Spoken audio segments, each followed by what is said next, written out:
Hi there, this is the blog which describes the screeching sound that begins um,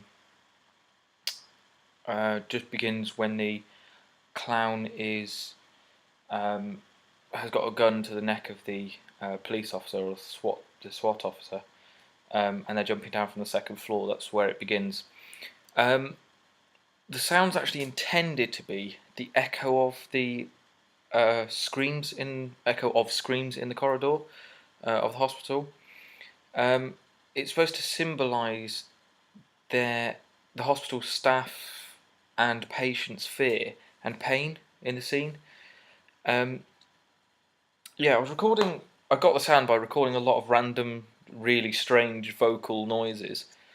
Um, I did a lot of shouting and screaming, and well, attempts at screaming at least. Um, and as I was breathing in, trying to scream, I made a really sort of screechy noise. Um, yeah, I made a very strange noise, but I sort of thought it was quite a good basis because it was very odd to start off with. Um, it was quite rhythmic, so I thought it would also, that would help it along because it would give it quite a rhythmic feel as it was going along. Sorry, got a plant here. Yeah. So what I did was I tried to make that sound. I tried to keep the rhythmic element of it, and make it into the echo of people's screams.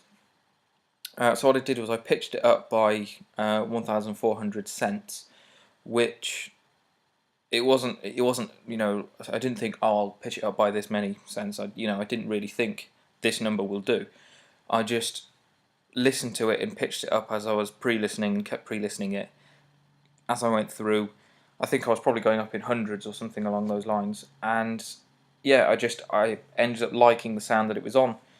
Um, yeah, I did this in using the classical algorithm in the time of pitch machine in Logic, um, which made, because I pitched it up, it actually made the um, sample shorter. Obviously, happened faster, so it actually made the sample a lot shorter. Um, and because it was shorter, I decided to loop it over a number of times, sort of throughout the corridor scene. Um,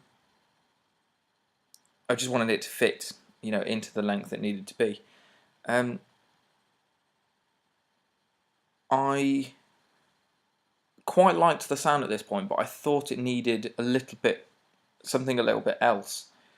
Um, so I decided to shorten the sample and removed the end, one of the last bits of the rhythmic sound. Um, and I mean, just by doing that, because they were all loops, because I'd shortened it, it remained as loops. So I changed everything in one go. And as I listened to it, it actually created quite a sound, it was really high pitch and quite spine tingling. It sort of sent a shiver down my spine, which I thought was a really effective sound for it to have done that. When I had that, I decided I wanted to time stretch it to change bits of it depending on what was happening on the screen in the film. So one example of that is when the camera or the viewer is going up to the top floor or the second floor, you can hear it becomes the sample rate is reduced. You can actually hear it's quite it's got quite a lot of noise in it. It's quite sort of distorted. Yeah, so I was trying to affect the person's emotion, and I was trying to sort of encourage the viewer to feel what I wanted them to feel. Um, yeah, I thought this. So that was how I made it, and I thought it was quite successful. As I got through with it, I thought it was very successful, and it met all the requirements that I sort of felt I wanted for it. But I thought that, I don't know, I just felt that it was too continuous. I think it could have fluctuated more. when like throughout the film, but I'm quite happy with it as it is. Thank you very much for watching.